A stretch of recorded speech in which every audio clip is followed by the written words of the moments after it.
Welcome back to Midday. We have Brian Levere joining us, who is the Indigenous Housing Coordinator for Michif, Otipemisiwak Family and Community Services. Thank you for joining us, Brian. This is the first time you've been on the show. Absolutely. Thank you very much for having me. Absolutely. Welcome to Midday. Thank you very much. So we wanted to talk to you a little bit, Brian, just because you are the new Indigenous Housing Coordinator, about this project that I think we've mentioned a little bit on Midday before. And it is a very unique housing project that is going to be built in Brocklehurst. Tell us a little bit about that. Yeah, for sure. The youth housing project that's being built in Brocklehurst is an independent, supportive style of living for youth who are aging out of the care, the ministry care.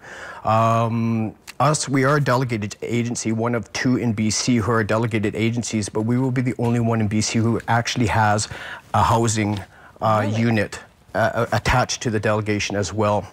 So this has 31 units, right? That is correct. So what it is, it's going to be a place of belonging. It's culturally safe and a supported residence. Okay. So we have various supports through mentorship programs, very individual case-by-case basis to all our youth who are coming out of care. And the goal is to build up their capacity and to have them, when they do and when they're ready, to be on their own, so they don't fall flat on their face. Yeah, right? Absolutely. They turn 19 right now, and their support mechanisms are completely cut off. I was just going to ask you about that. I mean, I don't know. We talk a little bit about it. We've had discussions on the show about youth aging out of care, but really, what is the biggest thing about that? Is it the fact that they lose all those support services, and then it's the worry that they go onto the streets? Or, I mean, what is the concern there?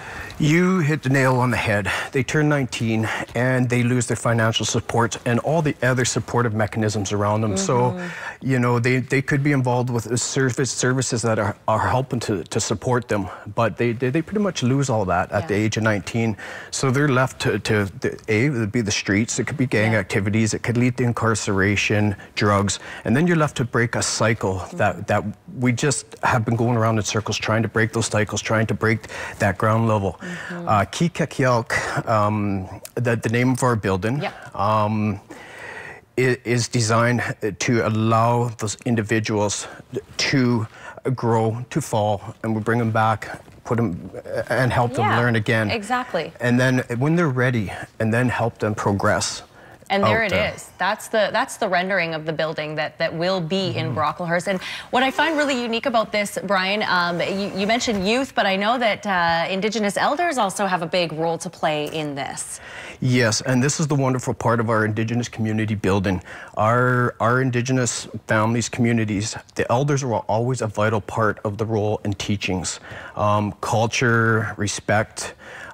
There's a whole lot that come with the elders. Michif, Otipemisiwak, as we speak, has active elders in our office. So at any given point, a youth can come in, or myself, anybody, we can go and seek that advice of that elder. They sit in our meetings, and they're a vital part of the decision-making processes as we move forward. So they'll play a role with these youth that live there. They'll still interact with the youth. Absolutely, And you know, the youth will be in program agreements to help them to achieve their personal goals, and the elders are vital to maintain that and the supports along that. And also too, when they do go, when they are independent, it's a home for them to come back to ask questions. It's a place to be, right? It's a place of belonging. It is theirs. We only have about 30 seconds left. When do you hope to break ground on this big project? Early spring. As soon as the frost is off, we're looking to break ground complete in 2020. Great. We look forward to it. Any luck, there might be another announcement on my next visit for a continuation of housing supports. But I'm just not, we just can't mention it. Can't mention it yet. You're leaving us in suspense. I like that. Well done. Thanks, Brian. We appreciate you being here and updating us on that. We look forward to your next visit, of course.